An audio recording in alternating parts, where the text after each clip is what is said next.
जब मौलाना इकराम की तरफ से ये दो बात आती है, हम आप बातों में छोटी सी बात कर दो।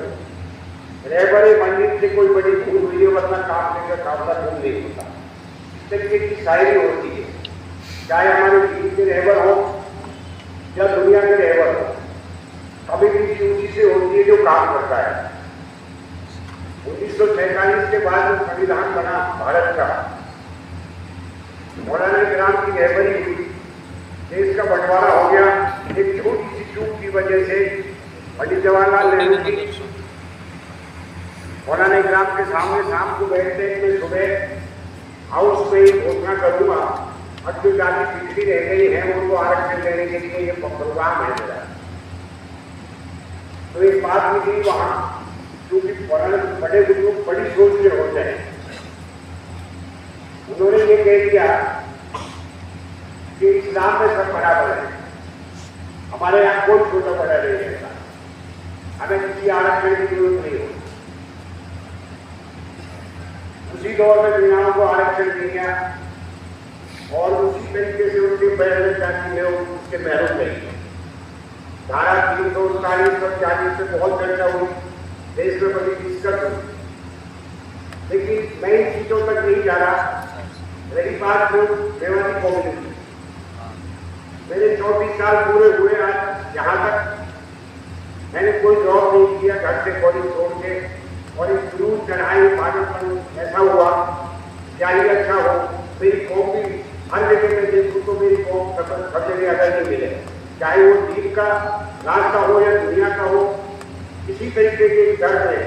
अल्लाह ताला ने मुझे दर्द दिया, उस दर्द को मैंने तोहफा समझ के इस देश के 9 राज्य 110 जिले, घर घर दर जिले में तहसील क्या कर, शायद कोई जिले ऐसी नहीं बची हिंदुस्तान में बेवकूफ है कि और मेरा जाना नहीं।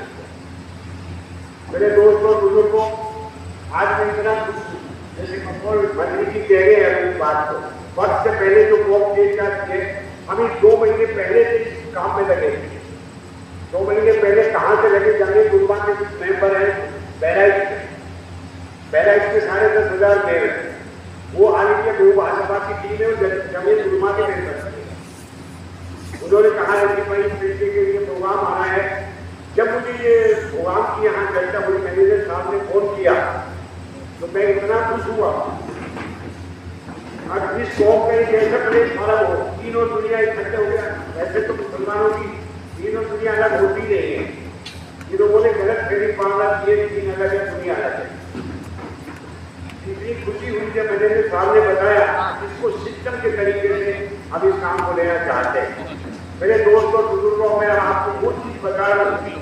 चलो मेवात मंत्री जी ने कहा हो, मेरे साथी कह रहे हैं मेवात माहौली क्षेत्र में ये प्रॉब्लम ज्यादा बड़ी नहीं है, लेकिन मेवात से बाहर 75% पे वो बाहर रहता है। आप यहाँ 25% रहते हो। देश में यहाँ 55 से 64 लाख तक की आबादी है आपके यहाँ एनसीआर, जो एनसीआर के मुस्लिम मेजोरिटी में सबसे बड़ी बेवकूफ की आबादी है इस टाइम। 64 लाख आदमी आप रहते रहते हो। अभी 64 लाख के बाद सारी बेवकूफ हिंदुस्तान में फैली हुई है, फिर परिवर्तन शुरू करा है। उस कौम के साथ एक प्रॉब्लम है, वो आपके भाई है, वो आपको तवक्को करते हैं, और जब भी कोई मेवात से कोई तहरीक उठती है, कोई आवाज उठती है, उसको अपने सर माथे में लगाते हैं और ऐसे जुड़ते चले जाते हैं, दूसरे लोगों से टकराकर और फख्र करते हैं कि ये हमारी मेवात का मैसेज, हमारी कौम का है, हमारे देश से मैसेज आया, हमारे देश से आदमी आया। मैं दोस्तों फिगर को याद दिलाना चाहता हूँ लोगों का। वहां महाराष्ट्र में मंत्री जी अभी कह रहे थे, उनको चीफ गेस्ट बनाए मंत्री थे 2011 में, सारी महाराष्ट्र में एक प्लेटफॉर्म पर आके खड़े हुए। गजट नोटिफिकेशन में एमई में ओनली डेट दिया, गलती से मिस प्रिंटिंग हो गया और वो आज तक ओबीसी से भी महरूम है। वहां 5 लाख की आबादी है, 7 जिलों में देव रहते हैं, वो सरपंच भी नहीं बन पाते, सरपंच भी वहां आरक्षण हो गया। तो इतनी बड़ी महरूमी उसके लिए हमने लड़ाई करने की कोशिश की। गलती से उन्होंने उस जमाने से वो अपने बदले बैठाना चाहता है, ऐसे मेवाती है। और इसमें कोई दो राय नहीं, क्योंकि उनके शुद्ध गांव मतलब केवल गांव 10-20 गांव ऐसे हैं जो उनमें कोई और कौम ही नहीं बची। इसलिए उनको खूब पता है लड़ाई जब करते थे शिकारिया ने मार दिया, ग्रेगरों ने ऐसे कर दी, श्रीनगर की ऐसी होगी, आज वही है उनका सिस्टम। लेकिन उन्हें गलती से डॉक्यूमेंट अपने आगे पठान लिख दिया। अब पठान लिखने के बाद पठानों से मुगल पठान के जरिए लाया है, उसकी प्रॉब्लम खड़ी। तो मेरे दोस्तों बुजुर्गों में अकेला और नन्हा कमजोर बन जाता हूँ। जब इस तरीके से मिशन की आवाज आती है तो शायद उनको भारी भरकम तरीके से वो सीरियस है। जब ये दंगल न हो तो लोगों से जो भी ऐलान किया गया है देश में, तो उनके पास चल के वहाँ हमारे बहुत बड़ा आदमी चले और इकट्ठे होने में कोई दिक्कत नहीं है। आप मुझे आवाज लगाएं 110 जिलों में, मैं आज ये मैसेज पहुँचा दूंगा ये बात यहाँ। इसमें कोई परेशानी नहीं रही आज के ज़माने में। जहाँ टेक्नोलॉजी ने हमें नुकसान पहुँचाया है वहाँ इसका फायदा भी बहुत हुआ है। तो मेरे दोस्त और बुजुर्गों, इतना बड़ा मंच कोई हो नहीं सकता, इतनी बढ़िया कोई तहरीक हो नहीं सकती।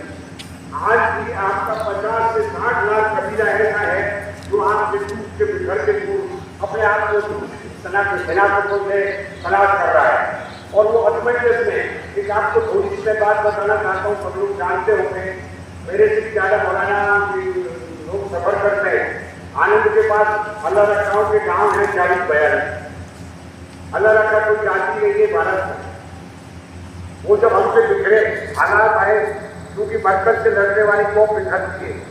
बहुत सारे बुद्धिजीवी लोग कहते हैं अगर बेवकूफ दिल्ली मरकज से ना टकरा के इधर रुक कर लेती तो 50 मिनट वाले इस बेवकूफ के खाते में होते। जब मरकज से टकराए तो बिखरते चले गए, अपने आप को डुबाया। मैंने कहा तुम तो कल्चर और तुम्हारी जो संस्कार है वो तो बेवकूफ जैसे लगते हैं, क्योंकि रहने दो, हमारे पास कोई नहीं आया 400 साल में यहाँ। हम नहीं, हमको अल्लाह रखे, अल्लाह ने रखा है हमें। क्या बात कर रहे हो आप? इस तरीके से कौन ये रहे तुम्हारे पास सवाई माधोपुर में 35 गाँव ठोकर पठानों पर हमारे मेवातियों में बहुत होकर तक ठोकर उनका निकाल सबसे यही हमारे गाँवों से। क्या गाँव के पास पूरा जिला रखा है, वो अपने आपको ठोकर पठान कह रहे डिस्कनेक्टेड हो गए। कोई मिशन ऐसा नहीं बना हम भाइयों को जोड़े गले से लगाए। देखो दोस्तों, बहुत दर्द की बात है। मैं तो उस दर्द की बात को आपको मैसेज को पहुंचा रहा हूँ, इससे बड़ा मंच हो नहीं हो सकता। और हमारा यही था, हम जाके ढूंढ के उस मंच के सामने रखेंगे, अपने बड़ों के सामने इस दर्द को रखेंगे। बेहतर तो आपको करना है, क्या करना है। रहा हमारे जो एक कबीला हमारे से है ही है, जिनको आज हम यहाँ सैयद आलमी फकीर के नाम से जानते हैं। 50 गाँवों की बस्तियाँ, बड़े बड़े जमींदार हो रहे मध्य प्रदेश में, सरखेड़ा, सिंगार, चोरी और ऐसे गाँव कहाँ से बने, और तो सबका निकाल हमारे यहाँ से। और पीछे हम जाते हैं इतिहास से, जब दीन का काम जहाँ हुआ है, नाम से कहाँ हुआ, सूफी संतों ने, जिन लोग बच्चों ने कटोरा पिए, जो उनके डेड हो गए, उन्हें अपना नाम उनसे वो धरने और दीन का काम कैसे चला दिया। 90% फकीर मेल है। मैं चैलेंज करता हूँ इसको, नहीं तो बीए के करा लो, हिस्ट्री में बच जाओ। इनको जोड़ने का भी किसी ने नहीं किया, इस्लाम की जमायत की है। इस तरीके से हमारा और भी कबीले कई हैंगे, ऐसे 60-70 लाख आदमी हमसे दूर हैं, उसको भी जोड़ने का मिशन इसमें शामिल किया जाए। जनगणना का रहा मामला, मेरे दोस्त और बुजुर्गों, मेरे बड़े हो आप, हर तरीके से मैं सर के बल आपके सामने खड़ा हूँ। 110 जिलों की जो भी मेरी ड्यूटी आप लगाओगे, आपको ये भी जरूरत नहीं है चलने की भी, जो भी आपका मैसेज है मैं 2 दिन में सब जगह 110 जिलों में पहुँचा दूँगा इंशाअल्लाह ताला। मैं यही अपनी बात खत्म करता हूँ। इसके बाद वो मेरी दर्द की बातें जो ना कही अभी समय कम है, उसको आप समझ के होंगे मैं क्या कहना चाह रहा हूँ। इतना बड़ा कौम का जो दराजा बिखरा है, इसको जोड़ने के लिए आज आपके पास व्यवस्था है, टेक्नोलॉजी है। आज कोई दूर नहीं है जब अमेरिका के आदमी से आप सुबह शाम बात कर सकते हो, अपने भाई से भी कर सकते हो। लेकिन उसके लिए एक दर्द और सीने में गुना होनी चाहिए, उसे गले से लगाया जाए। मैं एक बार बॉम्बे में था, मौलाना राजी साहब बच्चों को लेके वहाँ गए, हमारे यासीन भाई और हम बैठे थे। इतनी खुशी हुई जब, लेकिन उनकी शादी और उनका वो हमें मतलब ऐसा दूसरों को बताने में इतनी खुशी हो जाती है। कभी उन्होंने ये स्टेटस नहीं बताया बॉम्बे में रहेंगे, मेरे बच्चे यहाँ रहेंगे, यहाँ खाएंगे, नहीं बेहतर। मतलब इतनी शादी के बाद आदमी मुरीद होता चला जाता है। ये बहुत दिन पहले की बात है, बस छोटे छोटे बच्चे थे जब या बांद्रा में हम बैठे थे। महमूद मदनी जी वहाँ थे, हम वहाँ गए महेश भट्ट के यहाँ से सब लाना वाना था, तो इस तरीके का मामला रहता है। तो मैं दोस्तों बुजुर्गों, मैं इनकी आदमी से परिचित नहीं हूँ, और सबसे बड़ी चीज ये मेरा अपना मजबूर रहा है, खुशनसीब हुआ। मैं धन्यवाद करता हूँ मौलाना हनीफ और मैनेजर साहब का, इन्होंने मुझे पहले भी इन्वाइट किया था, मैं नहीं आ पाया। आज की मैं मसरूफियत में